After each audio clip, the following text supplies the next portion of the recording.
आप लोग इस बात को भी समझ लीजिएगा, ये जो बैतुल मुक़द्दस है, असल लड़ाई यहाँ पर किस बात को लेकर है। देखिए, दुनिया की तारीख में कुछ मकामात ऐसे होते हैं जो सिर्फ ज़मीन का टुकड़ा नहीं, बल्कि अकीदे, शनाख्त और रूहानी वाबस्तगी का मरकज़ बन जाते हैं। और ये जो बैतुल मुक़द्दस है, ये इन्हीं में से एक है।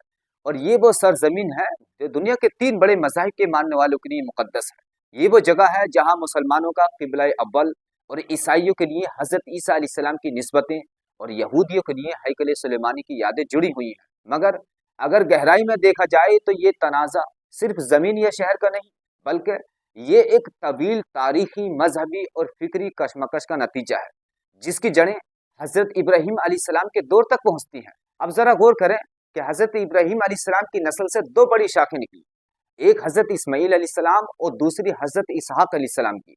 और हज़रत इसहाक अलैहिस्सलाम के बेटे हज़रत याकूब अलैहिस्सलाम थे, जिन्हें इज़राइल का लक़ब दिया गया। और यही वो नुक्ता है जहाँ से बनी इसराइल की तारीख शुरू होती है। और हज़रत यूसुफ अलैहिस्सलाम के ज़माने में ये ख़ानदान मिस्र मुंतकिल हुआ, जहाँ इन्हें उरूज भी मिला और आजमाइशें भी देखनी पड़ी। और वक्त के साथ हज़रत मूसा अलैहिस्सलाम की क़ियादत में बनी इसराइल ने फ़िरौन के जुल्म से निजात हासिल की। और उस दौरान अल्लाह रब्बुल इज़्ज़त की तरफ से इन पर बेशुमार इनामात नाजिल हुए, जिनमें मन व सलबा और दीगर निशानियाँ शामिल थी। और बनी इसराइल की तारीख में एक अहम मकाम ताबूत सकीना का भी है, जिसे वो एक मुक़द्दस अमानत समझते थे।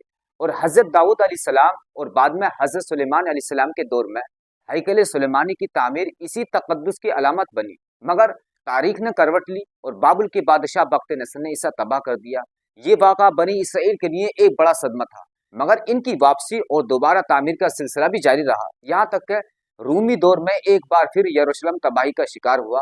और हज़रत ईसा अलैहिस्सलाम की आमद ने इस खित्ते की तारीख को एक नया रुख दिया। मगर इनकी मुखालिफत और इनकार ने यहूदियों और ईसाइयों के दरमियान एक मुस्तकिल इख्तलाफ पैदा कर दिया। बाद अज़ा इस्लामी दौर आया, यानी जब नबी करीम अलैहिस्सलातु वस्सलाम की बौसत हुई और बैतुल मुक़द्दस मुसलमानों के लिए भी ये एक अजीम रूहानी मरकज़ बन गया। शुरुआत में मुसलमानों को इसी तरफ रुक करके नमाज अदा करने का हुक्म दिया गया, जिसके बाद किबला तब्दील होकर खाना काबा हो गया। मगर बैतुल मुक़द्दस की अहमियत बरकरार रही।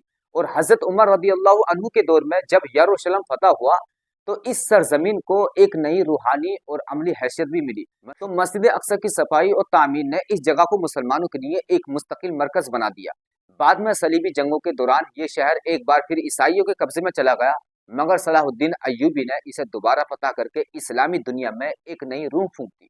उसके बाद खिलाफत उस्मानिया के दौर में सदियों तक ये खित्ता निस्बतन पुरअमन रहा, जहाँ मुख्तलिफ मज़ाहिब के लोग अपनी इबादत अंजाम देते रहे।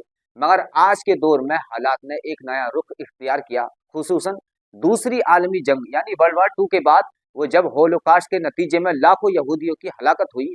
इस सानही के बाद यहूदियों ने अपनी अलहदा रियासत के क़याम की कोशिशें तेज कर दी और बिलाखिर इजराइल एक रियासत के तौर पर सामने आया।